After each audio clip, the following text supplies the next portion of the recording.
Yes, thank you Deepanjali, thank you. So ये session record होने वाला है and this recording is going to be uploaded on the our YouTube channel Life Foundation, जो आपको message या WhatsApp के through जल्द ही पहुंच जाएगा। And I want to thank my dear friend Dr. Deepanjali Deshmukh, who's a very renowned psychiatrist, and she's a person who's very committed for the past 6 to 8 years. I know her for the welfare of people, and I have heard her speak on over many platforms. And today's session, as everybody knows, ki menopause is a very challenging phase in a lady's life. It presents significant mental challenges due to these hormonal fluctuations, and they are known to cause a lot of triggers, in our mood. So like mood swings, anxiety. Some people experience depression. Some people like call it brain fog, and also it affects the sleep cycles, and um, so many other factors also start altering for the lady, like self image. So I'm sure Deepanjali will address all these things. So thank you very much, Deepanjali. You can just give your brief introduction and then we can just start the session. So you already have introduced to me. So thank you so much for that. And I think it is one of the wonderful ways to start the Diwali celebration, that talking about something that is very important. Because जैसे sir ने कहा है already कि it is a very important phase. And I think still अभी भी हम लोग इसके बारे में उतनी बात नहीं करते हैं. So I just start with introduction. I'm Dr. Deepanjali Deshmukh. I'm a consultant psychiatrist and I have my private practice. Okay. So I'll not take much of the time in other things. Let's just dive into the topic already.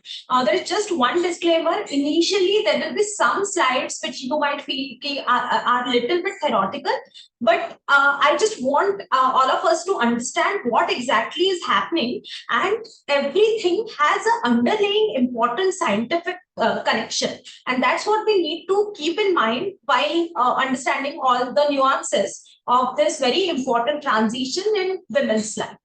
So let's just get into it. So let us start with one of the representative case that I have seen. Of course, I have changed the name and other details. Sorry, one request, थोड़ा हिंदी में रखना Deepanjali, please. Okay. Yeah. So हम शुरुआत करेंगे कि एक case से, और जैसे मैंने उनका नाम वगैरह तो सब चेंज किया है, बट जब मैं इनके बारे में आपको बताऊंगी तो मुझे ऐसा लगता है कि आई एम श्योर हम लोग इस चीज से आइडेंटिफाई कर पाएंगे. So let's just meet a Radhika. And when she came, so she she has two teenage daughters. उनको दो बेटियां हैं. दोनों भी almost like one daughter is 7th, 8th, another one is going to appear for 10th standard. And when she came, तो उनको ऐसा लग रहा था कि मैं ओवर रिएक्ट ही कर रही हूँ. उनको ऐसा लग रहा था कि मुझे जो चीजें पहले करती थी, जिन चीजों का मुझे पहले किसी चीज फर्क नहीं पड़ता था, आजकल वो चीजें मुझे बहुत बॉदर करने लगी है. बहुत गुस्सा आना, बच्चियों पे बहुत ज्यादा गुस्सा हो रहा है. छोटी छोटी चीजें अगर वो नहीं सुन रही है, तो इसमें आप देखेंगे ऑलरेडी आपका जो नेक्स्ट टॉपिक है वो भी बहुत इंपॉर्टेंट है कि बच्चियां टीनेज में है and mother herself is going through one another transition. Okay. So चिड़चिड़ बहुत ज्यादा होना, अगर छोटी सी कोई बात होती है, शी टोल्ड मी दैट कि जो चीजें मैं पहले एडजस्ट कर लेती थी, जिनका मुझे कोई फर्क नहीं पड़ता था, आजकल उनसे भी मुझे बहुत फर्क पड़ने लगा है. मुझे सारा टाइम सुस्ती रहती है, बट मैं सो के उठने के बाद मुझे फ्रेश नहीं लगता. छोटी सी चीज मुझे ट्रिगर कर देती है. अब इसमें बाकी लोगों का कैसा रिएक्शन था कि you are over reacting, and Radhika here she was feeling कि नहीं, मैं अकेली हूँ, मैं क्यों ऐसा बिहेव कर रही हूँ, जो चीजें मुझे मैटर नहीं करनी चाहिए, मैं उनके बारे में इतना क्यों सोच रही हूँ. उन्हें बहुत अकेला लग रहा था, और एक ऐसी फीलिंग आने लग गई थी कि कोई मुझे समझ नहीं सकता. She was a working woman वो बैंक में काम करते थे। तो राधिका जी सोच रही थी कि अभी ये सारा इतना मुझ पे प्रेशर आ रहा है कि आई शुड जस्ट क्विट, और मैं सब कुछ मतलब मैं अपना जॉब छोड़ दूं, मैं किसी चीज को अच्छी तरीके से हैंडल नहीं कर पा रही हूँ। और parents also were having some physical health issue, मतलब उनको कुछ फिजिकल कंडीशंस वगैरह आ रही थी। पेरेंट्स के लिए भी हॉस्पिटल्स के विजिट वगैरह बढ़ गए थे। सो ओवरऑल अगर ये पिक्चर हम देखें तो Radhika ji was emotionally exhausted और काफी सारे उनको सिम्टम्स थे। एंड अनफॉर्चुनेटली एवरीबडी अराउंड हर, उनको ऐसा लगता था कि अरे ये तो कुछ नहीं, ये तो सिर्फ ओवर रिएक्ट कर रही है and this is nothing. But हमें ये समझना पड़ेगा कि Radhika was also in a very important transition phase of her life. क्योंकि उस टाइम पे जब हमारे इसमें जब हम हिस्ट्री लेते हैं तो वी आस्क अबाउट एवरीथिंग, तो वी आल्सो आस्क अबाउट कि आपके पीरियड्स कैसे आ रहे हैं। तो उनके पीरियड्स इरेगुलर हो रहे थे, कभी बहुत ज्यादा ब्लीडिंग हो रहा था, कभी नहीं हो रहा था। And it is a very important sign my friends कि it can be a part of perimenopause. वो क्या होता है हम आगे के स्लाइड्स में देखने वाले। सबसे बड़ी चीज कि इस टॉपिक के बारे में हमें बात क्यों करनी चाहिए। एक इंपॉर्टेंट चीज कि this is not a disorder, but ये एक नेचुरल ट्रांजिशन है जो हर एक विमेन के लाइफ में आता है। कि इसका ड्यूरेशन, किस तरीके के सिम्टम्स आएंगे, क्या क्या होगा, ये डिफरेंट रह सकता है, प्रेजेंटेशन डिफरेंट रह सकता है, बट ये ट्रांजिशन है और ये सबके लाइफ में आएगा। इस टाइम पे जो इमोशनल चेंजेस होते हैं तो अनफॉर्चुनेटली कहीं ना कहीं वो मिसअंडरस्टूड होते हैं। और क्या होता है कि ठीक है फिजिकल सिम्टम्स भी रहते हैं, कुछ और सिम्टम्स भी रहते हैं, तो मेंटल हेल्थ रिलेटेड जो सिम्टम्स आते हैं इस दौरान, तो उनकी तरफ हम ध्यान कम देते हैं। ठीक है। और जैसे जैसे मैंने कहा कि आप ओवर रिएक्ट कर रहे हो, अरे हर किसी को तो होता है, then there are some people जिनको शायद तकलीफ नहीं हुई होगी, तो ये एक्सपेक्ट किया जाता है कि और किसी को भी नहीं होगी। You are overreacting, you are doing this, something like that keeps happening. Okay, and very important चीज कि अगर इस ड्यूरेशन में हम प्रॉपर सपोर्ट अगर विमेन को प्रोवाइड करें तो उसका डिफरेंस बहुत अच्छे से होगा, और उसकी जो इम्पैक्ट है सिर्फ इसी ड्यूरेशन में, इस ट्रांजिशन पीरियड में ही नहीं, ओवरऑल क्वालिटी ऑफ लाइफ और आगे की उनकी जिंदगी पर भी बहुत अच्छा असर पड़ता है। सो लेट सबसे पहले कि अभी हम इतनी देर से बात कर रहे हैं एग्जैक्टली मेनोपॉज क्या है, मेनोपॉज क्या है। ठीक है, तो हम पहले ही समझते हैं कि क्या होता है। तो ये एक ट्रांजिशन पीरियड है। एग्जैक्टली अगर हम क्लिनिकली मेनोपॉज की डेफिनेशन बोले तो आपका आखिरी माहवारी, विमेन की लाइफ में जब आखिरी माहवारी आती है और वो बंद हो जाती है, उसके 12 महीने के बाद हम कहते हैं कि ओके ठीक है, दिस इज अ मेनोपॉज। लेकिन ये क्या एक दिन का चीज है? नहीं, हमारे शरीर में मेनोपॉज से रिलेटेड चेंजेस काफी पहले से शुरू होते हैं। मतलब पीरियड्स की फ्रीक्वेंसी और उसका फ्लो में चेंजेस होना, कभी बहुत ज्यादा कभी कम, एंड उसके साथ साथ मूड चेंजेस भी होते हैं, और उस पीरियड को पेरी मेनोपॉज कहा जाता है। एंड आप देखेंगे कि ठीक है ये सब हार्मोन से रिलेटेड है, उसकी चेंजेस से रिलेटेड है, लेकिन ये जो फ्लक्चुएशंस होते हैं उस टाइम पे हमें साइकोलॉजिकल और कॉग्निटिव सिम्टम्स ज्यादा हो सकते हैं। मतलब जो दिमाग से रिलेटेड और मेंटल हेल्थ से रिलेटेड जो लक्षण होते हैं, ये ट्रांजिशन पीरियड में काफी ज्यादा समय देखे जाते हैं। इसीलिए आप देखेंगे कि जब माहवारी से रिलेटेड जो मूड चेंजेस है काफी ज्यादा होते हैं, क्योंकि उस समय हमारे शरीर में हॉर्मोन्स का चेंज हो रहा है, उनकी जो लेवल है वो या तो बहुत ज्यादा या तो बहुत कम हो रही है, और वो कहीं ना कहीं हमें ओवरऑल अफेक्ट करती है। ठीक है, अगेन फिर से मैं ये चीज को रिएटरेट करूंगी कि ये कोई डिसऑर्डर नहीं है, ये कोई प्रॉब्लम नहीं है, it is a natural biological transition कि विमेन के शरीर में से कुछ चेंजेस होते हैं, रिप्रोडक्टिव पीरियड खत्म हो जाता है। ठीक है, देन और अगर आप सीक्वेंस देखें, जैसे पहले की स्लाइड में हमने देखा कि मेंस्ट्रुअल मेनार्की होती है, मेनार्की के बाद फिर प्रॉपर मेंस्ट्रुअल साइकिल्स वगैरह वो सब रहता है, फिर उसके बाद कुछ चेंजेस होने शुरू हो जाते हैं जिसे पेरीमेनोपॉज कहा जाता है, जिसमें पीरियड्स की फ्रीक्वेंसी, फ्लो वगैरह उसमें चेंजेस आने लग जाते हैं। एंड जब आखिरी पीरियड आने के 1 साल हो जाता है तो हम उसे मेनोपॉज कहते हैं। मेनोपॉज के बाद post menopausal period, and every ये जो सारे जो ट्रांजिशनल पीरियड्स है, इसमें कुछ ना कुछ हमारे शरीर में, हमारे हॉर्मोन्स में चेंजेस हो रहे होते हैं। ओवरऑल अगर हम देखें तो एवरेज एज ऑफ मेनोपॉज 45 से 55 साल के बीच में हो सकता है, ठीक है।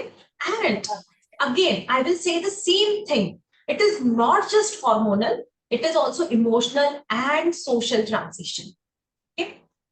सो थोड़ा सा क्लिनिकल है, बट ये समझना जरूरी है कि मेनोपॉज के अलग अलग टाइप्स पे हो सकते हैं। ठीक है, अगर किसी को 40 साल के पहले मेनोपॉज आता है तो उसे प्री मैच्योर मेनोपॉज कहा जाता है। एक second, I just have to mute you Saurabh, एक सेकंड। सो इन व्यूज अगर कोई बीमारी है और स्पेसिफिकली कैंसर रिलेटेड ट्रीटमेंट, उसकी ट्रीटमेंट के चलते अगर मेनोपॉज आता है तो उसे इंड्यूस मेनोपॉज कहा जाता है। द नेचुरल मेनोपॉज जो हमने ऑलरेडी डेफिनेशन देखी, और अगर किसी कारणवश अगर किसी का ये हमें यूटेरस और ओवरीज रिमूव करनी पड़े तो दैट इज सर्जिकल मेनोपॉज। सो अब आप सोच रहे होंगे कि ठीक है मेनोपॉज हो रहा है, मतलब हार्मोन्स के चेंजेस हो रहे हैं, is someone trying to say something? I have मामी ऑनलाइन है फेसबुक पर आज पे मेनोपॉज पोस्ट कॉल वगैरह।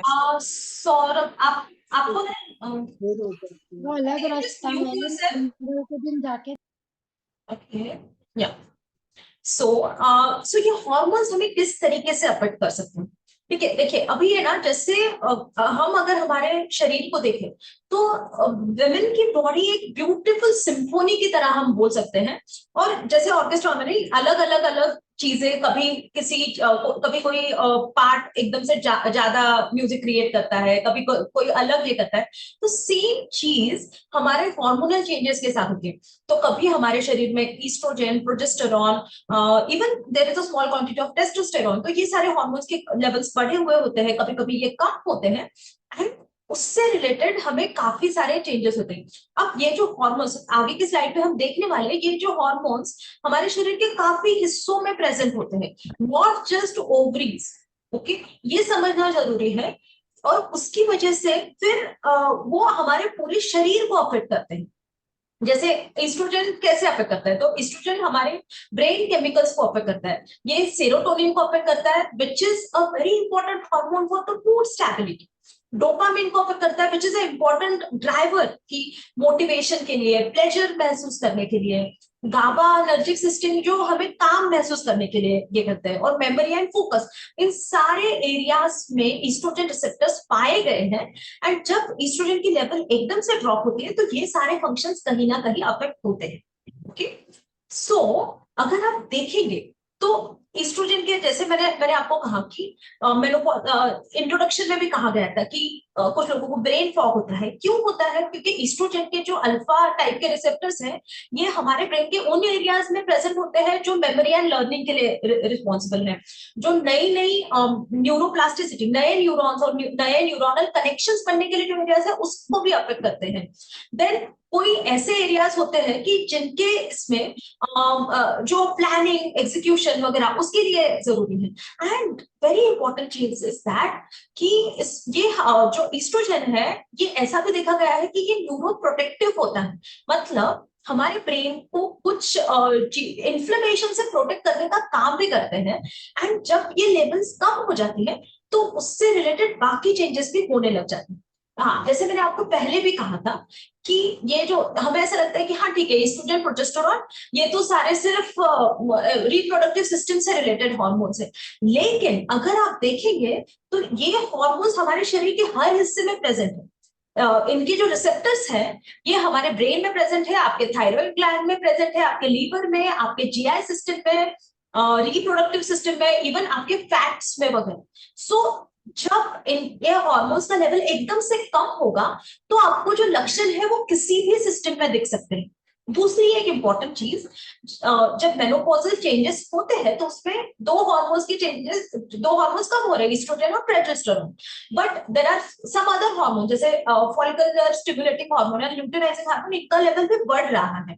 एंड अनफॉर्चुनेटली उसके बारे में ज्यादा रिसर्च नहीं है। बट अगर इस स्लाइड को आप देखेंगे तो जो कुछ भी चेंजेस हो रहे हैं इन हार्मोन से रिलेटेड, ये आपके शरीर के हर एक सिस्टम को इंपैक्ट कर सकते हैं, इंक्लूडिंग योर ब्रेन। सो ये तो रिप्रोडक्टिव हार्मोन्स है और वो कम हो रहे हैं और मुझे ये बाकी लक्षण क्यों आ रहे हैं ऐसा हमें लग सकता है। तो उसका रीजन ये है, ये जो हार्मोन्स के जो रिसेप्टर्स है ये आपके शरीर के हर एक एरिया में प्रेजेंट है, मौजूद है। एंड जब इनका लेवल कम ज्यादा होता है तो ये सारी सिस्टम्स इम्पैक्ट हो सकती है। सो ये चीज हमें याद रखना जरूरी है। सो एंड जैसे मैंने आपको पहले स्लाइड में दिखाया कि ब्रेन में इसके रिसेप्टर्स होते हैं and because of that brain के कुछ एरियाज हमारे इमोशंस को कंट्रोल करते हैं। तो जब ब्रेन में रिसेप्टर्स के चेंजेस, इसके लेवल के चेंजेस होंगे तो इट इज ऑब्वियस कि आपको कुछ ना कुछ इमोशनल चेंजेस देखने को मिलेंगे, जैसे कि मूड स्विंग्स, इरिटेबिलिटी, बहुत जल्दी जल्दी छोटी छोटी बातों पर चिड़चिड़ होना, जो चीजें हम पहले टॉलरेट कर सकते थे अब नहीं कर सकते। घर पे कुछ भी थोड़ा सा हो जाता है कि अरे ये चीजें अच्छे से नहीं है तो बहुत जल्दी गुस्सा आ जाता है। All this can be related to the link to the emotional changes. Then anxiety and restlessness, चिंता बहुत होना। आप देखेंगे इस टाइम पे हमें हमारे बच्चों के लिए भी बहुत चिंता होने लगती है कि इनका क्या होगा, करियर ठीक से होगा या नहीं, ये चीज अच्छी होगी या नहीं, वो चीज अच्छी होगी कि नहीं। तो ये भी एक बहुत इंपॉर्टेंट रीजन है। जल्दी से गुस्सा आना, बहुत जल्दी फ्रस्ट्रेट होना। मुझे बहुत सारी मेरी पेशेंट्स ये बताती है कि मैम जिन चीजों का हमें पहले कोई फर्क नहीं पड़ता था, जिनकी वजह से हमें कुछ ओके ठीक है हो जाएगा, हाँ ठीक है किसने बोल दिया तो हम सुन लेते थे और एक कान से सुनो दूसरे कान से छोड़ दो, ऐसा कर पाते थे। अब हम ये नहीं कर पा रहे हैं। सो ये जो फ्लेक्सिबिलिटी थी ना, इमोशनल फ्लेक्सिबिलिटी, वो भी कहीं ना कहीं कम होने लगती है। फिर छोटी से मतलब कुछ तो भी हो रहा है, जो चीजें हम पहले से रिस्पॉन्सिबिलिटीज हम ले सकते थे, आराम से उन्हें हैंडल कर सकते थे, अब उन्हें करते से हमें बहुत ज्यादा ओवरवेलमिंग फीलिंग हो रही है। कुछ नया करने की इच्छा ही नहीं होती, मतलब दिमाग में प्लान बनते हैं कि हाँ ठीक है मैं ये करूंगी मैं वो करूंगी, लेकिन एक्चुअल में जब करने जाना होता है तो वो नहीं कर पाते। एंड कभी कभी बिना किसी बात के रोना आ जाता है। And one thing I would like to tell you friends, अगर आपको किसी चीज की वजह से रोना आ रहा है, आपको रीजन भी नहीं समझ में आ रहा है, देन आई वुड से कि आप थोड़ा सा रो लीजिए। डोंट ट्राई टू सप्रेस और वो उन इमोशंस को एकदम अंदर ही रख के रखना है, वैसे कोशिश मत कीजिए।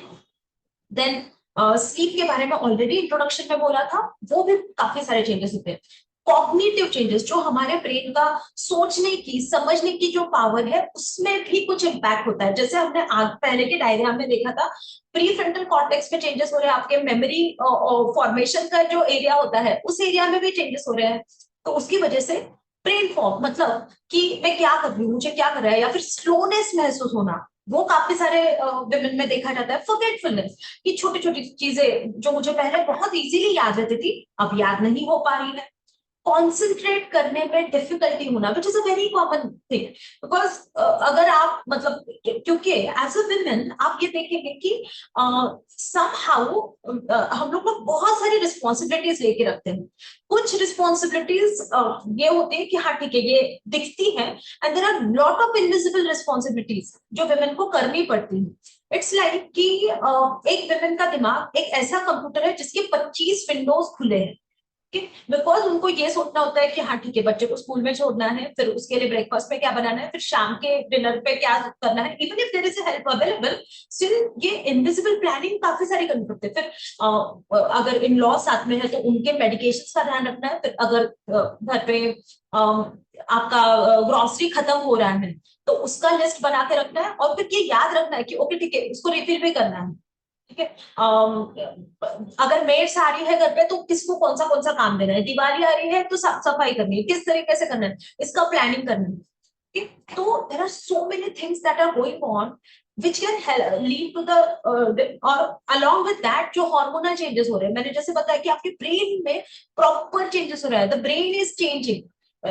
जो जब भी ये सिग्निफिकेंट हार्मोनल ट्रांजिशन होता है आपके ब्रेन में फिजिकल चेंजेस होते हैं। इट्स नॉट जस्ट कि हाँ ठीक है इमोशनली कुछ लग रहा है, एक्चुअली ब्रेन में चेंजेस होते हैं। ये आपको न्यूरो इमेजिंग पे दिख सकता है, मतलब जैसे functional neuro imaging, PET scan पे ये देखा गया है कि विमेन के ब्रेन में मेनोपॉज के ड्यूरिंग काफी सारे चेंजेस होते हैं।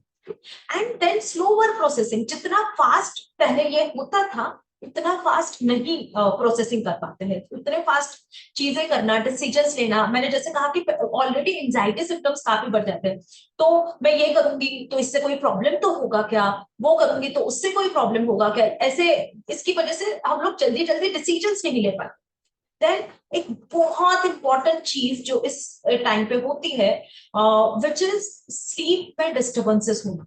एक तो इसमें क्या हो जाता है कि यहाँ पे मैंने आपको पहले की डायग्राम में भी दिखाया था कि वस्क्यूलर चेंजेस भी होते हैं, जो आपके ब्लड वेसल्स वगैरह वो एरियाज में भी कुछ चेंजेस हो जाते हैं। तो बहुत सारे विमेन कंप्लेन करते हैं कि रात के टाइम पे एकदम से पसीना आना, मतलब नाइट स्वेट्स जिसे कहा जाता है, या फिर एकदम से ऐसे अंदर से गर्मी हुई ऐसे लगना, हॉट फ्लैशेस जिन्हें कहा जाता है, वो होते हैं। ठीक है, एंड उसकी वजह से भी स्लीप खराब होती है, चिंता एंजाइटी वगैरह वो बढ़ जाती है, उसकी वजह से स्लीप मतलब स्लीप इनिशिएशन में डिफिकल्टी होने लग जाती है। फिर ओवरऑल जो स्लीप सेंटर जिस तरीके से काम करते हैं वो भी काम थोड़ा सा ठीक से नहीं कर पाते, सो स्लीप इनिशिएशन में डिफिकल्टी होती है। फिर अगर एक बार लग जाए तो स्लीप कंटिन्यू नहीं हो पाती है, रात को बीच बीच में बहुत बार उठना पड़ता है, कभी कभी यूरिनरी अगर सिस्टम इन्वॉल्व हो जाते हैं तो बहुत बार वॉशरूम को जाना पड़ता है, उसकी वजह से भी स्लीप अफेक्ट होती है। एंड जब हम उठते हैं सुबह तो रिफ्रेश नहीं लगता, फ्रेशन अप होके हम नहीं उठते, हमें बहुत ही थकावट के साथ एकदम कम मोटिवेशन के साथ उठते हैं। ठीक है, एंड ये एक साइकियाट्री का एक बहुत इंपॉर्टेंट रूल ये है कि sleep is a very important thing. मतलब आपको मेनोपॉज है नहीं है उस पीरियड से रिलेटेड नहीं, but any psychiatric illness if it is there, अगर उसे हमें अच्छी तरीके से मैनेज करना है तो पेशेंट का नींद अच्छा होना बहुत बहुत जरूरी है। एंड अनफॉर्चुनेटली जब हम लोग मेनोपॉज और उससे रिलेटेड ब्रेन चेंजेस देखते हैं तो स्लीप भी बहुत अफेक्ट होती है, जो मूड चेंजेस को अगेन वर्सन कर देती है। ठीक है, अभी ये अगेन थोड़ी सी थेरोटिकल स्लाइड है बट बहुत बहुत जरूरी है। सो बहुत सारे लोग कहते हैं ना कि अरे ये ट्रांजिशन पीरियड है, अपने आप हो जाएगा, इतना कुछ सोचने की जरूरत नहीं है। तो अगर आप यहाँ पे देखें तो ओनली 20% ऑफ विमेन असिम्टोमेटिक रहती है, मतलब जिनको कुछ नहीं होता, ठीक है, पीरियड्स रुक गए and then everything was over. Almost 80% of women कोई ना कोई सिम्टम एक्सपीरियंस करते हैं। ठीक है, जिसमें से hot flushes is most common, almost 30% सिर्फ हॉट फ्लशेस एक्सपीरियंस करते हैं, बाकी और कुछ नहीं करते। बाकी मतलब जो 80% सिम्टोमेटिक है उसमें से 70% women along with hot flushes, जैसे ब्रेन फॉग कि ठीक है ठीक से समझ में नहीं आ रहा है, कॉग्निशन जो चीजें मुझे पहले इजीली होती थी फटाफट में कर पाती थी वो नहीं कर पाते हैं। ठीक है, नींद ठीक से नहीं आना बहुत कॉमन सिम्टम्स है, मूड चेंजेस बहुत कॉमनली देखे जाते हैं। ठीक है, फिर नींद नहीं आना, it is also one of the very common symptom जो देखा गया है। तो अगर बहुत सीवियर है तो डिप्रेशन एंड सुसाइड के थॉट्स आना, ये भी चेंजेस देखे गए हैं।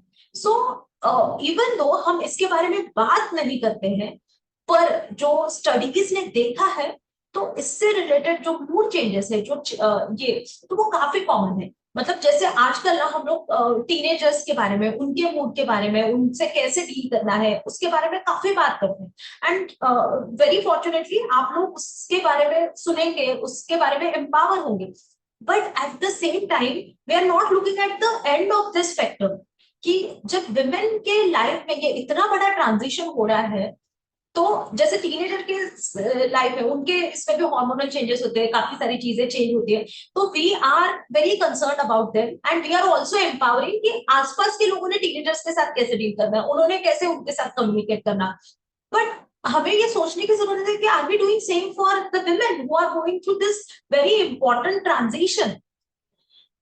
उनके शरीर में भी काफी सारे चेंजेस हो रहे हैं, उनके ब्रेन में भी काफी सारे चेंजेस हो रहे हैं। जैसे मैंने कहा कि these changes are linked to each and every system of the body and what we are thinking कि हाँ ठीक है फेज है, अपने आप हो जाएगा सब कुछ, ठीक है कुछ दिनों में अपने आप ठीक हो जाएगा। बट अगर आप देखेंगे तो इट्स जो सिम्टम्स है, जो सफरिंग्स है वो काफी ज्यादा है, और जिनके बारे में अच्छी तरीके से डिटेल में और विद एम्पैथी डील करना बहुत जरूरी है। सो इस टाइम पे मूड डिसऑर्डर्स कौन से हो सकते हैं? ठीक है, सो काफी सारी चीजें होती है। Menopausal transition represents a period of vulnerability, इसमें जेनेटिक प्रीडिस्पोजिशन होता है, मतलब स्पेसिफिकली अगर किसी को पहले से कोई साइकेट्रिक इलनेस है या फिर फैमिली हिस्ट्री है, उनमें तो ये होने के चांसेस ज्यादा होते हैं। फिर changes in the hormones, changes in your brain, फिर ओवरऑल आप देखेंगे तो रिलेशनशिप का जो फेस है वो भी चेंज हो रहा होता है, रिस्पॉन्सिबिलिटीज बहुत बढ़ रही होती है। खुद के बॉडी इमेज के बारे में कि the way I used to look and the way I am looking now, दोनों चीजों में काफी ज्यादा फर्क होने लगता है।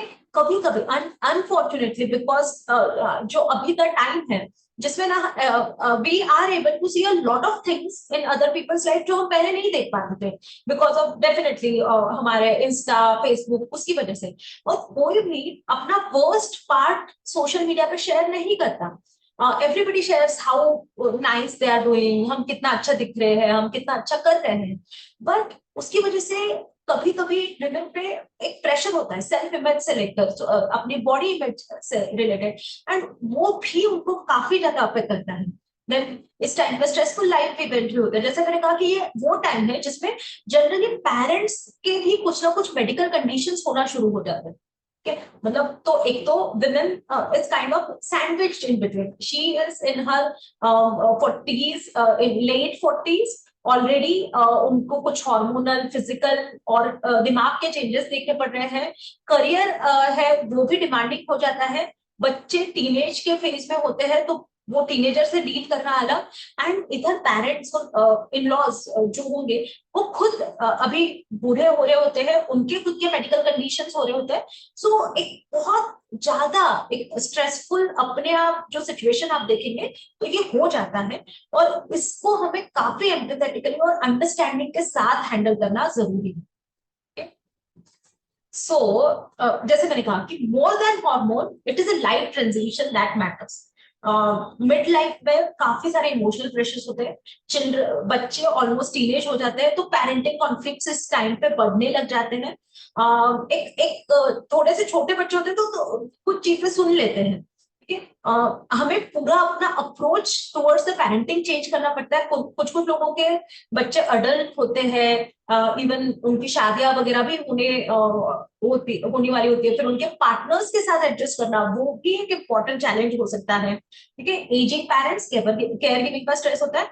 देन वर्क लाइफ फटीग, क्योंकि आप देखेंगे ये ऐसा समय है जिसमें थोड़ा सा करियर भी डिमांडिंग हो गया होता है। लोगों का ऐसा रहता है कि हाँ ठीक है, पहले तो बच्चे छोटे थे वगैरह, ये सारे रीजन होते थे। अब तो आपने सारा 100% इसी में डालना चाहिए। अभी तो आपने हर कुछ अपने करियर में भी आप 100% दो, वो भी काफी डिमांडिंग हो जाता है, ठीक है। देन मैरिटल चेंजेस, अनफॉर्चुनेटली हम लोग ना इस चीज के बारे में बात नहीं करते हैं। सो ओवरऑल जो दो पार्टनर का लाइफ होता है, उनका बॉन्डिंग होता है, वो भी काफी ज्यादा चेंज होता है।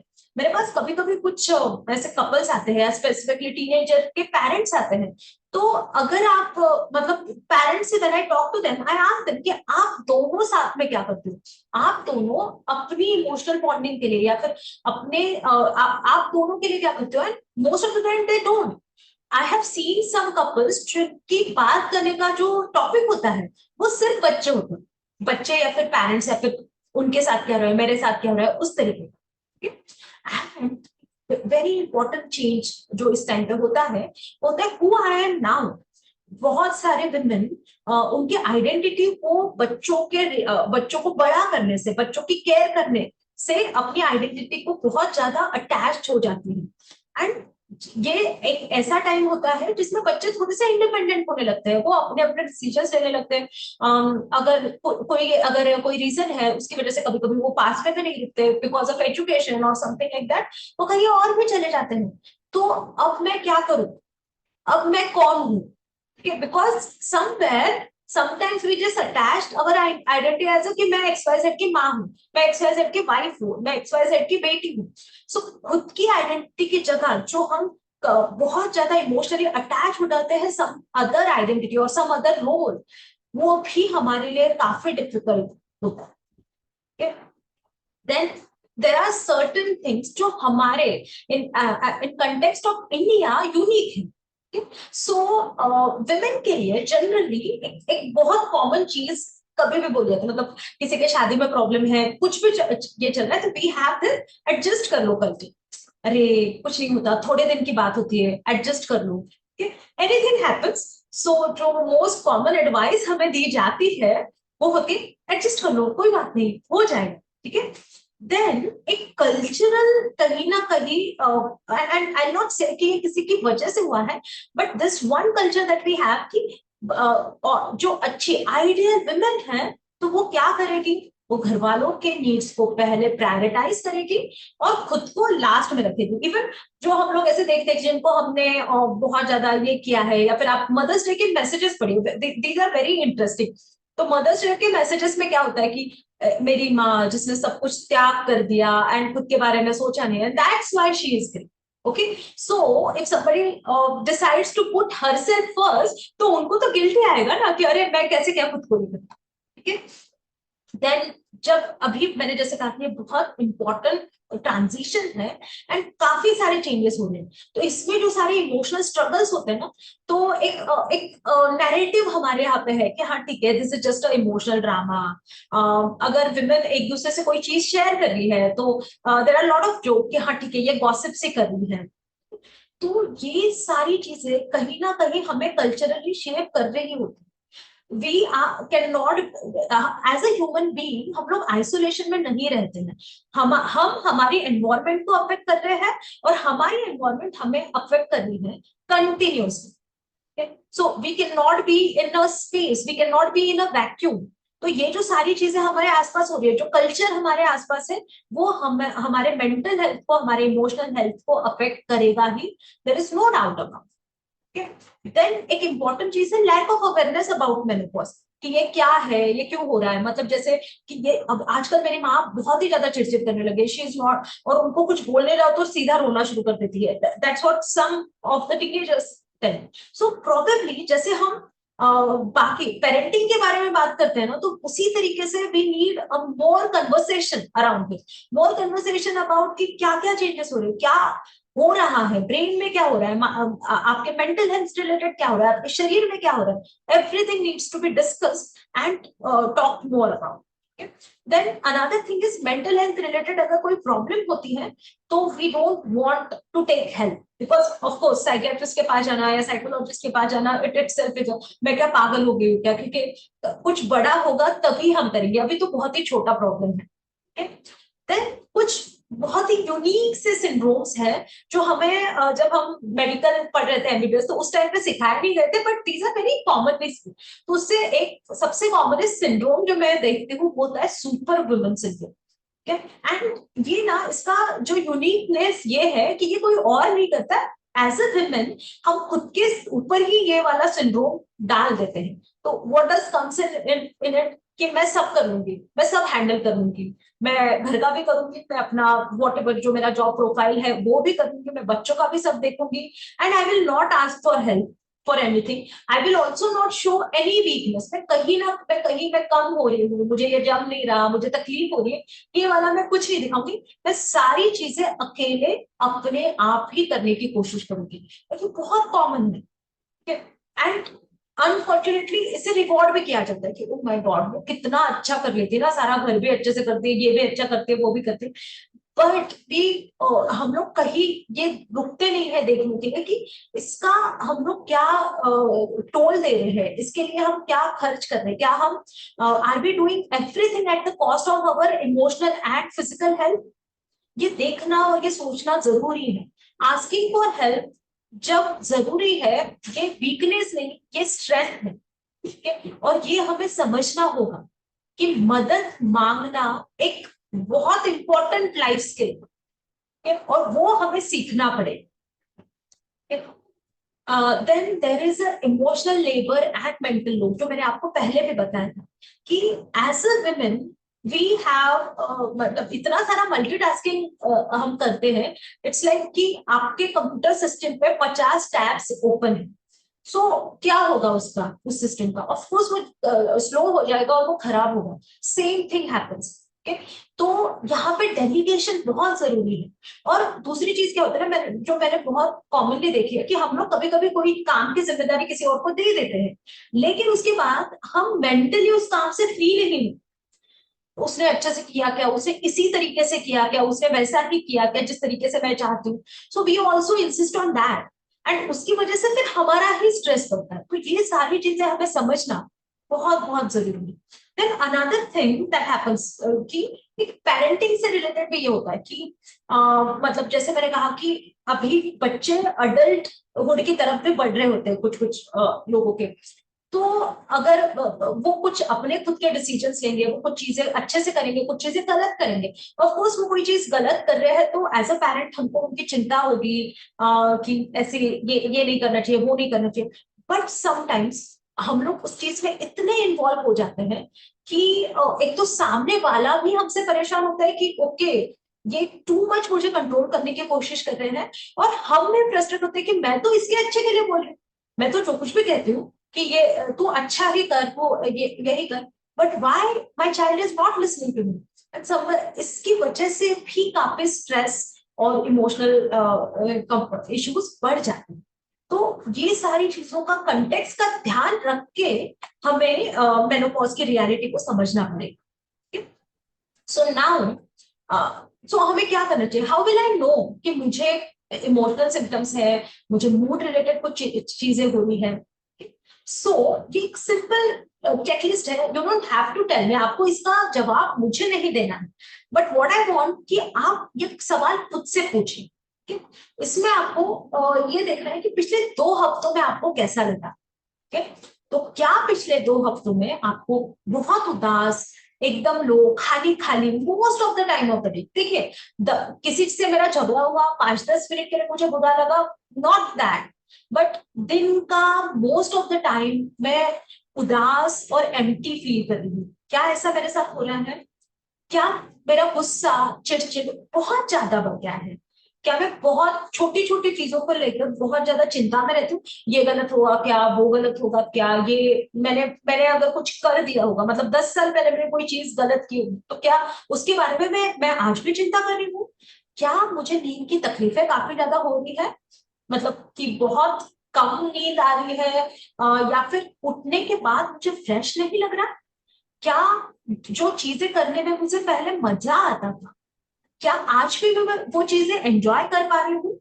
क्या मेरी ओवरऑल एनर्जी लेवल और काम करने की इच्छा, कुछ नया करने की इच्छा, क्या वो कम हो चुकी है?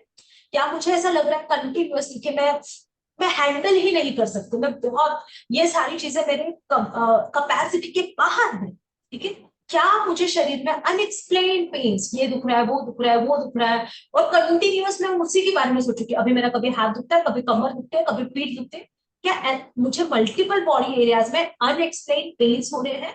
और क्या मैं ओवरऑल मेरा खुद के बारे में क्या व्यू है, क्या मैं खुद के बारे में काफी निगेटिव सोच रही हूँ? ये सारे क्वेश्चंस के बारे में आप खुद ही सोचिए, ठीक है? और जैसे मैंने कहा कि ये सिर्फ अभी का नहीं है, ये ओवरऑल आपके मूड का ये, ठीक है? एंड अगर आपको ऐसा लगता है पिछले 2 हफ्तों से ज्यादा टाइम ये सारी चीजें चल रही है, तो आई वुड सजेस्ट कि फिर आपको इमोशनल सपोर्ट की जरूरत है, क्योंकि there is something that is going on. तो आई विल से कि इसका आप स्क्रीनशॉट लेके रखिए और आराम से सोचिए कि क्या ये जो सारे स्टेटमेंट्स हैं, इसमें से कौन से स्टेटमेंट्स आपके लिए लागू होते हैं। सो अभी इसमें आपको हेल्प कब लेनी चाहिए, स्पेसिफिकली प्रोफेशनल हेल्प, क्योंकि आप ओवरऑल वेलबींग के लिए क्या कर सकते हैं वो हम डिस्कस करने वाले हैं, बट क्यों हेल्प लेनी चाहिए? मूड चेंजेस अगर 2 से 4 हफ्तों के ज्यादा है, आपके इमोशनल रिएक्शंस आपको बहुत सिग्निफिकेंट लग रहे हैं, आउट ऑफ कंट्रोल लग रहे हैं, आपकी जिंदगी अफेक्ट हो रही है, स्लीप डिस्टर्बेंसेस काफी ज्यादा है, एंड जैसे हमने इनिशियल इसमें देखा, I don't feel like my self, इस तरीके से, then what is the role of professionals in this? What can the mental health professional do? ठीक है? सो क्यों ये चीजें हमें प्रोफेशनली हैंडल करनी है, इसमें लायजन बहुत जरूरी है, मतलब आपके गायनेकोलॉजिस्ट, एंडोक्राइनोलॉजिस्ट और साइकियाट्रिस्ट, इनके साथ मिलके ये देखना होता है कि how to handle this. Then मतलब कि कुछ एंजाइटी है, डिप्रेशन है, देन अगर जरूरत है तो मेडिकेशंस दे सकते हैं, या फिर कुछ कोपिंग स्ट्रेटजीज होती है वो आपको बता सकते हैं, ठीक है। एंड जैसे मैंने कहा कि कोलैबोरेशन इज वेरी इंपॉर्टेंट। आपके गाइनेक मतलब इनिशियली अगर कुछ भी आपको डिफिकल्ट लग रहा है तो you need to go and ask your gynaecologist कि ऐसा ऐसा मुझे हो रहा है, एंड मे बी वो आगे चल के आपको डायरेक्ट कर सकते हैं, ठीक है। देन ये जो चीज है ना, ये चीज के बारे में मुझे बात करना बहुत जरूरी लगता है, क्योंकि there is a huge stigma कि अगर किसी को जरूरत है तो भी मेडिकेशंस नहीं लेना। मतलब इट्स लाइक ना, मैं अभी मैं इस चीज को क्यों स्ट्रेस करूंगी। देखिए पहले हमारे पास वो चीजें नहीं थी, जैसे पहले गाड़ियां नहीं थी तो हम पैदल चलते थे, ठीक है? अब गाड़ियां आ गई, जब हमें लॉन्ग डिस्टेंस जाना होता है तो फॉर कन्वीनियंस पर्पस हम गाड़ी लेके जाते हैं। सेम चीज को हमें दवाइयों को उसी लेंस से देखना है। और जितना चीज आपने अभी डिस्कस किया तो उससे आपको ये तो समझ में आ गया होगा कि this is not a something कि जो मेंटल वीकनेस से रिलेटेड है। ये जो सारी चीजें है ना, ये आपके ब्रेन में, आपके इमोशंस में जो चेंजेस हो गए हैं उससे रिलेटेड है। एंड जब ये सीवियर होती है तो उन्हें हैंडल करने के लिए, जो न्यूरोकेमिकल चेंजेस हुए हैं उनको हैंडल करने के लिए कुछ दवाइयां देनी पड़ती हैं, विच और विद अभी साइंटिफिकली ये पता चल चुका है जो काफी सेफ है एंड काफी ज्यादा मदद करती है, ठीक है। मेडिकेशन कब जरूरी है? जब रिक्वायर्ड होती है, दे आर सेफ जब डॉक्टर्स उसको मॉनिटर कर रहे हैं, एंड अभी जो हमारे पास नए मॉलिक्यूल्स है these are not habit form, ठीक है। देन जो एक बहुत इंपॉर्टेंट चीज जो आजकल डिस्कस होती है वो हार्मोन रिप्लेसमेंट थेरेपी, ठीक है। और इसमें अभी जैसे हमने देखा कि कुछ हार्मोन्स की लेवल कम हो रही है, तो उनको मैनेज करने के लिए क्या हम हार्मोन्स को रिप्लेस कर सकते हैं, क्या हम उन हार्मोन्स को दे सकते हैं। तो अभी इसके अलग अलग ये मिल मतलब प्रिपरेशंस आ चुके हैं, पैचेस, जेल्स, क्रीम्स, ये सब आए हैं। एंड ये देखा गया है कि अगर मेनोपॉज होने के साथ जब सिम्टम्स इनिशियल पीरियड में अगर सिम्टम्स काफी ज्यादा है तो उस टाइम पे अगर हार्मोन रिप्लेसमेंट थेरेपी दी जाती है तो that might be very helpful. और जैसे हमने देखा कि सर्जिकल मेनोपॉज है या फिर इंड्यूस्ड मेनोपॉज है तो उसमें भी एचआरटी का रोल है। बट ये जो सारे हार्मोन एचआरटी है ये आपको अंडर द गाइडेंस ऑफ आपके गायनेकोलॉजिस्ट ही लेना पड़ेगा, या फिर एंडोक्राइनोलॉजिस्ट उनसे मिलकर लेना पड़ेगा, बिकॉज इसमें मॉनिटरिंग की बहुत जरूरत है। मतलब ऐसा नहीं है कि हाँ ठीक है ये हार्मोन कम हो रहा है तो हम उसको दे देंगे। Every hormone acts at a different, जो हमारे शरीर के अलग अलग एरिया में अलग तरीके से काम करता है, ठीक है। और ये जो है एचआरटी ये पर्सनलाइज्ड डिसीजन होता है, आपको आपके डॉक्टर्स के साथ डिस्कस करके इसे मैनेज करना होता है। एंड एचआरटी के साथ साथ आपको मेंटल हेल्थ सपोर्ट भी जरूरी होता है, बिकॉज आपने देखा कि इसमें न्यूरोकॉग्निटिव फंक्शंस काफी ज्यादा अफेक्ट होते हैं। Nowadays, ये सप्लीमेंट्स के मतलब जब मैं इस टॉपिक के बारे में पढ़ रही थी तो आई ऑल्सो फाउंड आउट कि कुछ कुछ सप्लीमेंट्स हमें जरूरी होते हैं, ठीक है, इस टाइम पे। जैसे कि थोड़ी सी बोन डेंसिटी, हमारे हड्डियां जो है वो कमजोर होने लगती है, तो आपको आपके डॉक्टर से एडवाइस लेकर डेफिनेटली, लेकिन कैल्शियम, विटामिन डी के supplements, then omega 3, vitamin B12, iron, magnesiums वगैरह, ये सारे सप्लीमेंट्स लेने चाहिए। बट डेफिनेटली इसका शेड्यूल होता है, एंड ओवरऑल ये आपके मेंटल और फिजिकल हेल्थ के लिए काफी हेल्प कर सकते हैं। एंड देन जो हमारे कुछ इंडियन सप्लीमेंट्स है जैसे अश्वगंधा वगैरह, when I was searching for this topic तो कुछ स्टडीज इसके बारे में भी है, बट अब तक कंक्लूसिव एविडेंस नहीं है। बट आप आपके डॉक्टर्स के साथ डिस्कस करके which supplements are useful for you, कुछ टेस्ट करके वगैरह आप डिसाइड कर सकते हो, एंड आपको मेंटली और फिजिकली बेटर फील करवाने में ये चीजें मदद कर सकती है। ओनली थिंग इज जो मैं आपको बताऊंगी कि आजकल मार्केट में थोड़ा सा मेनोपॉज किट्स और फिर उसमें ऐसे मतलब इंस्टा पे वगैरह आपको ऐड मिल जाएंगे, कुछ ऐसे गमीज और अलग अलग फॉर्म्स में होते हैं। सो आई विल से कि इवन उसमें सप्लीमेंट एक तो वो किस तरीके के ये है, उसमें एक्चुअल में जो वो बोल रहे हैं वो कंटेंट है या नहीं, वो सब देख के आपको वो चूज करना है, और वो अवॉइड किए करना will be much better. It is always better to consult आपके गायनेकोलॉजिस्ट या एंडोक्राइनोलॉजिस्ट, और उनके अंडर द गाइडेंस आप ये सारे सप्लीमेंट्स लेंगे तो ज्यादा बेटर है। देन मेडिकेशंस एक ये हो गया। बट इस टाइम पे लाइफस्टाइल चेंजेस तो हर किसी को उस पर काम करना ही पड़ेगा, ठीक है। जैसे मैंने कहा कि आपने देखा होगा कि एस्ट्रोजन के कुछ रिसेप्टर्स आपके मसल्स में होते हैं, आपके फैट्स में भी होते हैं और अलग अलग एरियाज में भी होते हैं। तो overall muscle density, bone density, ये भी चीजें इस ट्रांजिशन के दौरान अफेक्ट होती है। तो लाइफस्टाइल चेंजेस के को कोई ऑप्शन ही नहीं, ठीक है। तो कम से कम 30 मिनट का डेली मूवमेंट एटलीस्ट होना चाहिए। स्ट्रेंथ ट्रेनिंग, मतलब देखिए अभी बहुत सारी ना विमेन मुझे बोलती कि मैं तो घर पर सारा काम करती हूँ, मैं घर में झाड़ू मैं ही मारती हूँ, पोछा मैं ही करती हूँ।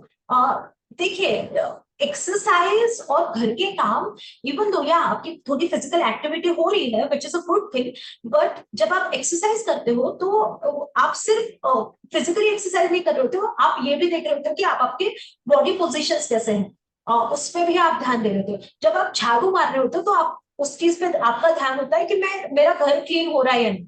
उस टाइम पे आप ये नहीं देख रहे होते हो कि हाँ मेरा हाथ के एंगल्स कैसे हैं। सो हम लोग ना इसको सब्स्टिट्यूट नहीं कर सकते। आपको प्रॉपर डेडिकेटेड एक्सरसाइज करनी होगी, there is no option for that. Then another thing कि स्ट्रेंथ ट्रेनिंग, थोड़ा सा मसल्स को स्ट्रॉन्ग करने की जो एक्सरसाइजेस होते हैं वो स्पेसिफिकली करना बहुत बहुत जरूरी है।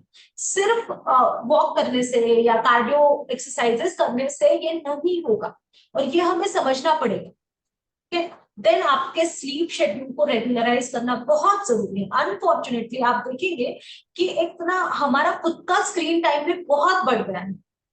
एंड जनरली वुमेन के साथ ऐसा होता है कि ठीक है दिन भर हम सारा काम करते हैं तो रात के टाइम पे थोड़ा सा फ्री टाइम मिलता है, तो स्क्रोलिंग करना या फिर कंटिन्यूअसली कुछ देखते रहना, तो it's a kind of revenge scrolling जैसा हम करते हैं, which we have to avoid, क्योंकि इस टाइम पे sleep is a very very important. सोने के आसपास 1.5 घंटे पहले हमारे आंखों पे कोई भी ब्लू लाइट नहीं गिरना चाहिए।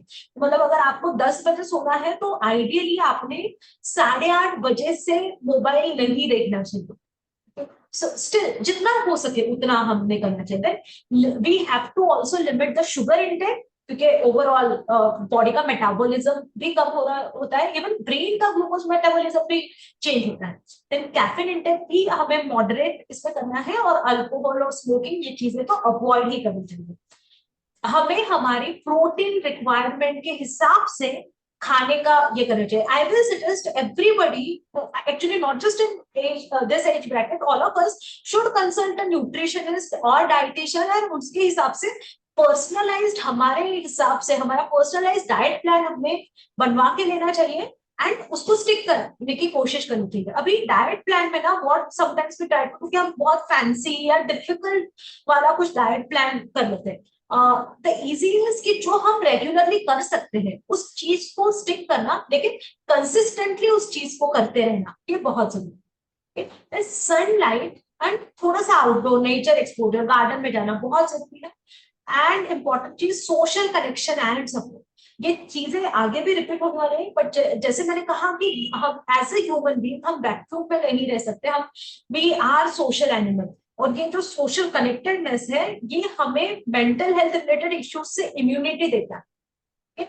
सो सोशल कनेक्शन, सोशल सपोर्ट, ऐसी चीजें करना जिनसे हमें जो हमारे लिए इम्पोर्टेंट हो, जो हमारे लिए जरूरी हो, ये बहुत इम्पोर्टेंट। सो पिरामिड बनाएंगे तो व्हाट आई सजेस्ट कि देखिए बेस जो होगा ना, तो एटलीस्ट ये चीजें करनी ही करनी है। Sleep, nutrition and movement non negotiable. You have to do this. इन चीजों पे फोकस करना ही पड़ेगा। देन मिडल में अगर उसको उस पिरामिड का मिडल में आप देखोगे तो स्ट्रेस कंट्रोल कि मतलब कि मैं कभी कभी हम चीजों की तरफ देखने का हमारा जो नजरिया है वो बदलते हैं, तो वो चीजें मतलब चीज एक्चुअल में सेम ही रहती है, लेकिन जस्ट हम उस चीज को देखने का तरीका चेंज करते हैं तो हमारे स्ट्रेस और वो जो निगेटिव थॉट्स है वो कंट्रोल में रहते हैं। देन थॉट बैलेंस, कि ठीक है मतलब कभी कभी निगेटिव थॉट्स होते तो is it really going to happen, खुद के थॉट्स को क्वेश्चन करना, it's a very very important life skill ना।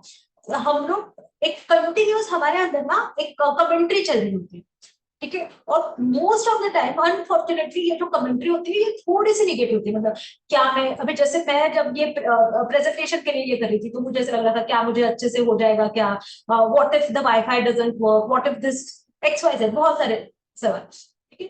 बट हमें ये भी देखना होता है कि थोड़ा सा ना ये जब ऑटोमेटिकली नेगेटिव थॉट्स आ रहे होते हैं तो हम कुछ चीजें उसको काउंटर कर सकते हैं, कुछ चीजें हम खुद को बोल सकते हैं। What are the chances that कि मेरे घर का और ओपीडी का दोनों वाईफाई एक साथ बंद हो जाएंगे? It's less likely, my home is in a different area, ये दूसरी जगह पे, तो डेफिनेटली दोनों में से एक चीज को फिगर आउट हो ही सकती है। देन इमोशनल एक्सप्रेशन, देखिए कभी कभी ना हमें ऐसा लगता है कि इमोशनली वेल होना मतलब या तो पॉजिटिव इमोशंस ही आना, या फिर दूसरा चीज होती है कि नेगेटिव इमोशंस को एक्सप्रेस नहीं करना, जो बहुत गलत है। आपको हर एक इमोशन उसका खुद का फंक्शन है एंड उनको एक्सप्रेस करना भी उतना ही जरूरी है। सिर्फ एक तरीका होता है, मतलब मुझे गुस्सा आया तो मैं चीजें फेंक रही हूँ और लोगों को कुछ भी बोल रही हूँ, that is not the way to express my emotion. But definitely हम इमोशंस पे काम कर सकते हैं और उन्हें प्रॉपर वे में एक्सप्रेस कर सकते हैं। एंड मेनोपॉज सेल्फ केयर का टॉप लेयर कौन सा होगा? पर्पस, रिलेशनशिप एंड जॉय, मतलब ऐसी चीजें करना जो हमें मीनिंगफुल लगती है, जो हमारे लाइफ को पर्पस देती है। जैसे दिस एंड यू देख लीजिए कि that is what gives them meaning, उनको they want to contribute to the people and उसकी वजह से they feel joy and maintaining the relationships. Okay, so अभी हमने इतनी सारी चीजें देखी, तो मैं ना आपको ये चीज जो लाइफस्टाइल चेंजेस में क्या करना है तो उसके बारे में मैं आपको एक निमोनिक देना चाहती हूँ, which is nest, NESTS, and it is a very simple thing, but ये करना बहुत बहुत जरूरी है। ठीक है, तो एन क्या है? न्यूट्रिशन, नॉन निगोशिएबल, एक्सरसाइज करनी ही है, आप थोड़ा सा टाइम कीजिए बट डेली ये करना ही है। आप एक्सरसाइज को ना जैसे ये SIP कहते हैं ना कि आप 10,000 का SIP करो फिर आपको 50 साल बाद 2 करोड़ मिलेगा, वॉट एवर कुछ भी वो हमको बताते हैं। सेम चीज मैं आपको कहूंगी कि एक्सरसाइज है, आपकी एक्सरसाइज एक इन्वेस्टमेंट है। आप 10-10 मिनट का ये इन्वेस्टमेंट जब डेली करोगे तो आपको लॉन्ग टर्म में उसका बहुत अच्छा रिटर्न मिलेगा। ठीक है, S for sleep and rest, ठीक है। T is for time for yourself and S is for support। अभी आप कहेंगे कि हाँ ठीक है, वेगली ये तो सारी चीजें सब लोग बताते हैं कि हाँ ठीक है ये करो वो करो वो करो। So I am going to give you some question जो आपको खुद को पूछने हैं, whether you are doing it और नॉट, ये समझने के लिए। जैसे न्यूट्रिशन, सो अपने आप को शांति से पूछिए कि मैं दिन में 3 बार एटलीस्ट खाना मतलब 3 बार 2 बार वॉटेवर आपका ब्रेकफास्ट लंच डिनर, शांति से खाना खाने बैठती हूँ या नहीं। मैं आपको बताऊंगी बहुत सारे विमेन को जब मैं ये पूछती हूँ कि आप कैसे खाना खाते हो, क्या आपका शेड्यूल रहता है, lot of time they tell me कि वो अलग से ऐसे बैठ के नहीं करते कि हाँ ठीक है किसी का खाना रह गया तो उसी के प्लेट में मैं ले लूंगी, या फिर सबका होने के बाद जो कुछ बचा है वही मैं खाऊंगी। आपको ये नहीं करना, ठीक है। शांति से खाना खाना should be a dedicated thing and आपको उसके लिए अलग से प्रॉपर प्लान मील्स लेने चाहिए। देन दो खानों के बीच में अगर मुझे भूख लगती है तो मैंने उसके लिए क्या रखा है, मैंने हेल्दी स्नैक्स का कुछ ऑप्शन रखा है या नहीं, और देन और I do go for a थोड़े से हाई कैलोरी वगैरह, उसके लिए मैं ये करती हूँ। देन मैं बैलेंस्ड खाना खा रही हूँ या नहीं। अनदर चीज जो मैंने पहले भी कही, आई विल ऑलवेज सजेस्ट अगर आपको पॉसिबल है तो आप डाइटिशियन, न्यूट्रिशनिस्ट, न्यूट्रिशन प्लानर उनसे मिलकर आपका पर्सनलाइज डाइट चार्ट बनवा के लीजिए एंड इंसिस्ट कीजिए कि not to have some fancy things, try to have a consistent and जो आप कर सकते हो, जो आप अगले 6 महीने 8 महीने आपको लग रहा है कि हाँ ठीक है ये डाइट मैं फॉलो कर सकती हूँ, वैसा वाला डाइट प्लान कीजिए। Do not try to go for something very कि हाँ ठीक है जो मैं करके जिसको प्रिपेयर करने के लिए मुझे बहुत मेहनत लगे, ऐसा मत कीजिए। लेकिन सिंपल बट आपके शरीर के हिसाब से personalise diet plan is non negotiable, ये आपको करना ही चाहिए। देन अगर आपके डॉक्टर्स ने आपको कोई रिकमेंडेशन दी है, मतलब आपको कोई और फिजिकल कंडीशन है, डायबिटीज, हाइपरटेंशन या कुछ और है, क्या मैं उससे रिलेटेड सारे जो रिकमेंडेशन को फॉलो कर रही हूँ? अनदर थिंग बहुत बहुत बहुत जरूरी है वो हाइड्रेशन। क्या मेरे शरीर को जितनी जरूरत है उतना पानी में पी रही हूँ? And am I recording that? मैं बताऊंगी आपको, बहुत सारे बार women specifically in this time पे कम विद द कॉन्स्टिपेशन, कि पेट साफ नहीं हो रहा और उसकी तकलीफ भी काफी ज्यादा हो रही है। एंड जब उनसे पूछा जाता है कि आप पानी कितना लेते हो, आपका ओवरऑल खाने का और पानी पीने का, I was surprise sometimes that just कि 1 लीटर या 1.5 लीटर के आसपास ही रहता है। ऐसा नहीं होना चाहिए। आपको थोड़ा थोड़ा पानी पीते रहना चाहिए, आपके शरीर का हाइड्रेशन अच्छा रहना बहुत जरूरी है। कि हम ऑलमोस्ट कि ये कहा जाता है कि आसपास हमारे शरीर में 60 से 70% पानी ही है। Next thing is exercise. जैसे मैंने कहा ऑलरेडी ये चीज रिपीट हो रही है, बट ये रिपीट इसीलिए हो रही है क्योंकि बहुत जरूरी है। आपके ये एक आप इन्वेस्टमेंट कर रहे हो आपके फ्यूचर के लिए, तो आप, और इसके लिए जैसे मैंने कहा कि जिम ही जाइए और ये ही कीजिए, ऐसा जरूरी नहीं है। बट आप ये देखिए कि मुझे कौन सी फिजिकल एक्टिविटी पसंद है, what kind of exercise I like.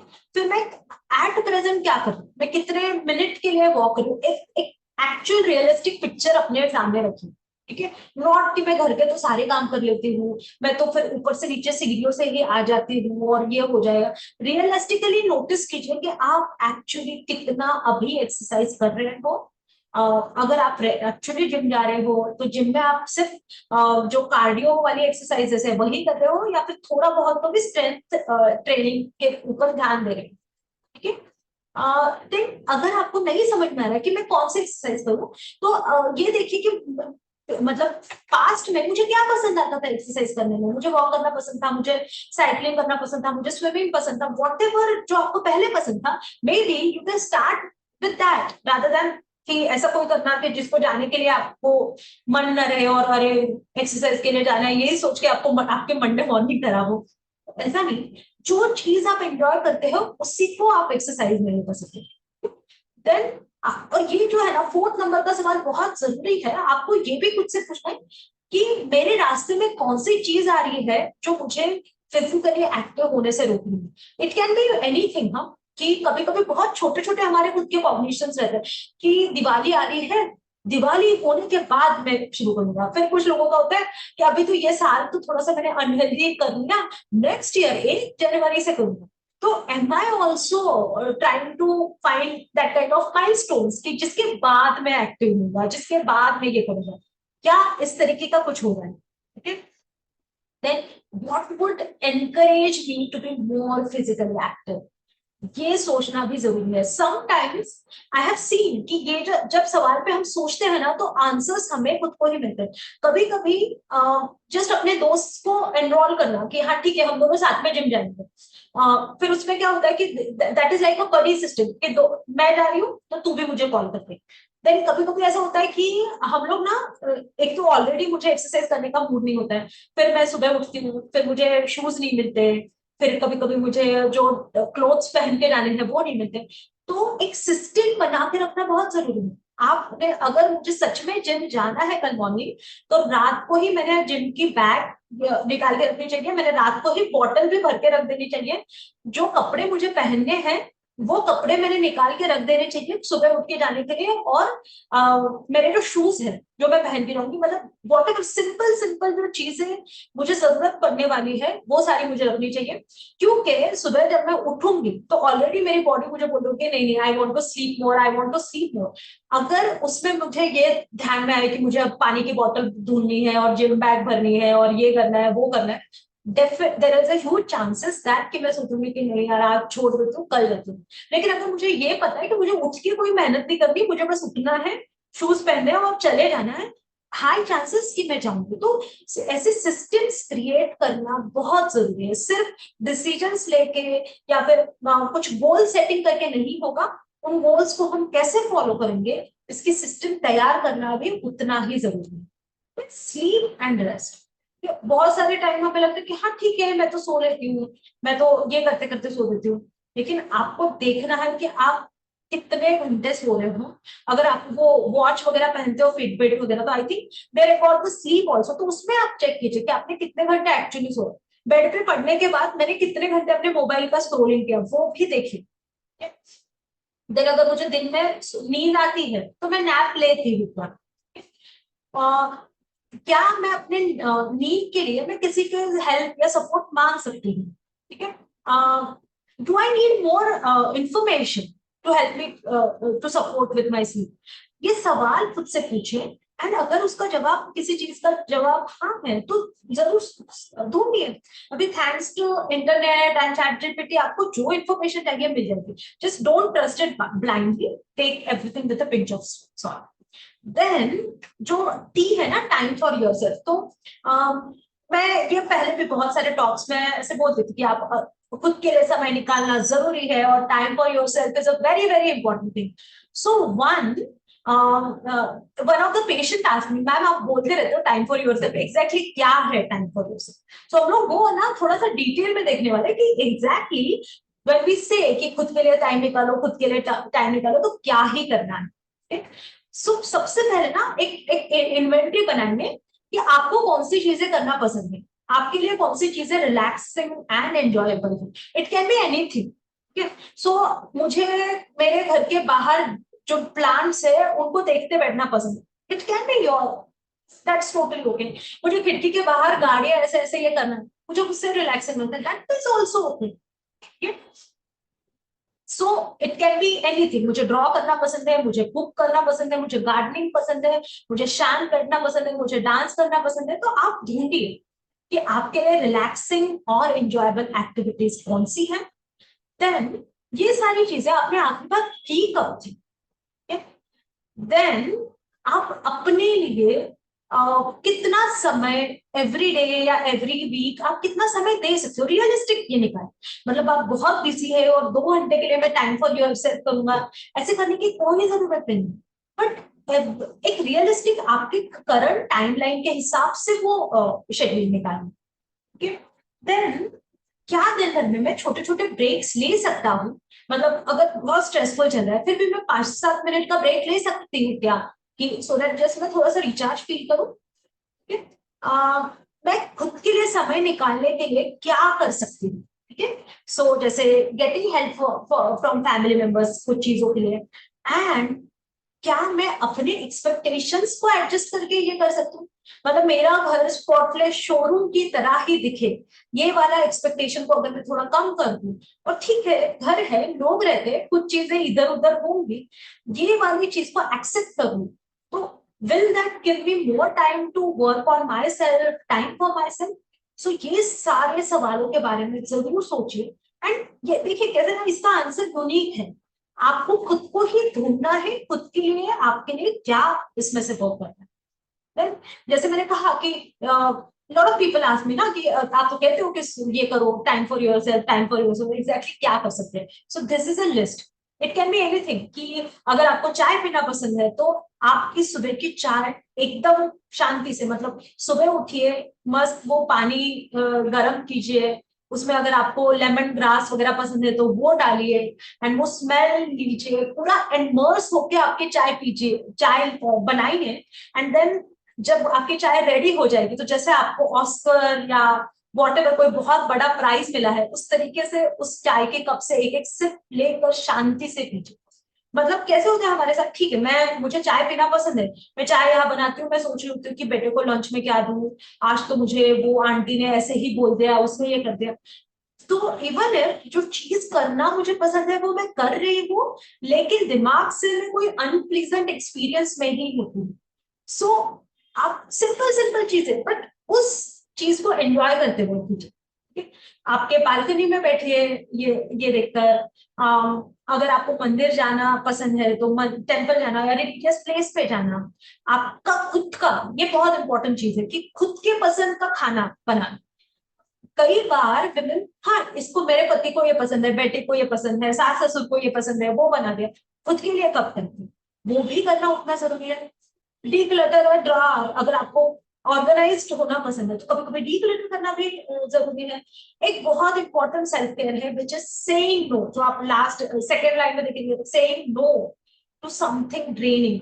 तो कभी कभी क्या होता है ना कि हम we try to please everybody, कि इसको भी हाँ बोलेंगे, उसको भी हाँ बोलेंगे, फिर दोस्तों के साथ भी जाना है, रिलेटिव्स का भी कुछ करना है, बच्चों का भी कुछ है, etcetera etcetera, it might be an number of thing, and then हम लोग उसमें थक जाते हैं। तो खुद के इमोशनल हेल्थ के लिए कुछ चीजों के लिए नहीं बोलना, वो भी एक इम्पॉर्टेंट सेल्फ केयर है, ठीक है। देन प्रैक्टिसिंग माइंडफुलनेस, एक मतलब सिंपल चीज कि मेरे आसपास क्या हो रहा है,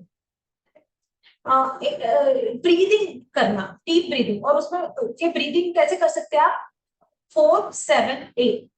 सो 4 काउंट करने तक नाक से अंदर ब्रीथ करना, 7 काउंट तक उसे रोक के रखना, एंड देन 8 मतलब 8 काउंट तक मुंह से छोड़ना। ऐसे ब्रीदिंग साइकिल्स को रिपीटेडली करना। ये ना, ये प्रैक्टिस इसलिए जरूरी है कि ये आपके ब्रेन को और आपके ऑटोनोमिक नर्वस सिस्टम को उसको काम डाउन करती है, it helps in that way. So ऐसे सिंपल सिंपल चीजें करके भी आप जो टाइम फॉर योरसेल्फ और सेल्फ केयर वो कर सकते। Then last point is support. अभी ना सपोर्ट मतलब हमें ऐसा लगता है कि हाँ ठीक है कि तो सपोर्ट के अलग अलग आयाम है, अलग अलग तरीके हैं, जो हम लोग देखने वाले हैं आगे। तो पहले ना, सबसे पहले क्वेश्चन कीजिए खुद को कि आपकी जिंदगी में क्या कोई ऐसा इंसान है जो आपको खुद के बारे में अच्छा फील करवा सकता है। इट कैन बी एनीबॉडी, कि कोई फ्रेंड, सिस्टर, कजिन, मम्मा, बच्चे, कोई भी हो सकता है, लेकिन वी शुड हैव समवन जो kind of our cheerleader, जो हम अच्छा करे नहीं करे बट फिर भी ऑन अवर साइड हो, my people. Is there someone like that in my life? Are you connected to मतलब other people who are going through the same thing like you? Are there people in your life जिनके बारे में आप honestly अपनी feelings के बारे से बता सकते हो? आपको उनसे कुछ छुपा के नहीं रखना कि हाँ ठीक है मुझे ऐसा लगा, मुझे मैं इसको ये नहीं बता सकती, लेकिन do you have some people जिनके सामने आप इमोशनली एकदम ओपन अप हो सकते हो? क्या आपकी जिंदगी में ऐसे लोग हैं जिनके ऊपर आप डिपेंड कर सकते हो कि हाँ ठीक है ये है, ये this person is going to be on my side? And do you have people in your life जो जिनके ऊपर आप भरोसा करते हो, जो आपको जरूरत होगी तो सही एडवाइस देंगे? एंड देन सपोर्ट के ना अलग अलग आयाम है, जैसे मैंने कहा अलग अलग तरीके हो सकते हैं। तो इमोशनल सपोर्ट होता है, प्रैक्टिकल सपोर्ट हो सकता है, सोशल नेटवर्क सपोर्ट हो सकता है, और information support. So emotional support कैसा होता है, जैसे पहले के एग्जाम्पल्स की समवन टू हुम, जिसके साथ आप बात कर सकते हो, ऐसा कोई दोस्त या कजिन या इवन आपका partner who can listen to you without judgment. Okay? Then practical support क्या हो सकता है कि अगर मैं ओवरवेल्म फील कर रही हूँ तो मैं कैसे मैनेज करूँ? अगर मुझे ऐसा लगता है कि घर की रिस्पॉन्सिबिलिटी की वजह से मुझ पर स्ट्रेस आ रहा है तो मैं क्या कर सकती हूँ? सो डे टू डे चोर्स वगैरह, उसके लिए क्या हो सकता है? हाउस हेल्प वगैरह रखना, that is practical support. Social network support, feeling connected to others, being a part of group. I say this कि हमें ना हर एक चीज के अलग अलग, जैसे when we all are going through the same thing, that makes us feel connected. Okay तो जैसे पोस्टमार्टम विमेन के ग्रुप होते हैं और ये सब, तो वैसे ना ड्यूरिंग मेनोपॉज और इस ट्रांजिशन में ना उससे रिलेटेड भी ग्रुप्स होने चाहिए, so that we should be able to share the things openly and without feeling judged. It can be women support group, it can be community club, it can be being a part of such an NGO or the Rotary Club, something like that. All these are the social network support. Okay? And then information support, access to useful, reliable suggestion, knowledge or guidance. This is like the webinar this you are attending. It is the information support. So it can be in the form of doctor's advice, parenting resources, mental health education, online support videos, something like that. Okay. Then again ये थोड़ा सा repeat होगा, but this is what WHO recommends. Okay, cognitive health या फिर आपके brain का जो cognitive functions अच्छा रहना बहुत बहुत जरूरी है। तो उसके लिए क्या कर सकते हैं? तो heart health is a brain health, अगर आपको कोई भी heart related condition, hypertension, lipid से रिलेटेड, डिसलिपिडेमिया या डायबिटीज, ऐसा कुछ मतलब कोलेस्ट्रॉल वगैरह बढ़ा हुआ है, तो ये सारी चीजों को मैनेज करना बहुत बहुत जरूरी है, ठीक है। देन एक्सरसाइज अगेन, ठीक है, एक्सरसाइज ऑप्शन। देन जो मिड लाइफ का वेट गेन है वो भी बहुत ज्यादा नहीं होना चाहिए, क्योंकि उसकी वजह से बहुत सारे हार्मोनल चेंजेस भी आपको एंड न्यूरोकॉग्निटिव चेंजेस भी होंगे, ठीक है। So weight management is must.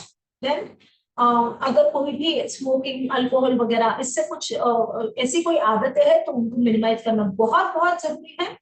And then staying connected is very, very, very important. The engagement, social connection is very important. And then exercising for the brain. Like आप कोई नया कोई challenge, कोई नई लैंग्वेज सीखिए, लेफ्ट हैंड से कुछ करना सीखिए, कोई नया स्किल सीखिए। सो समथिंग लाइक दैट, ये सारा ये कर ओवरऑल हम डिमेंशिया या फिर कॉग्निटिव डिक्लाइन जो मेनोपॉज और उससे रिलेटेड आगे हो सकता है उसको काउंटर कर सकते हैं, ठीक है। सो ये सारी चीजों का ध्यान जब हम अभी रखते हैं तो आगे चल के कुछ जो मेंटल हेल्थ इश्यूज या फिर कॉग्निटिव इश्यूज आते हैं वो नहीं, ठीक है। देन मेनोपॉज से रिलेटेड कुछ मिथ्स हैं, जैसे mood swings means you are weak, which this myth, that's what we have busted today.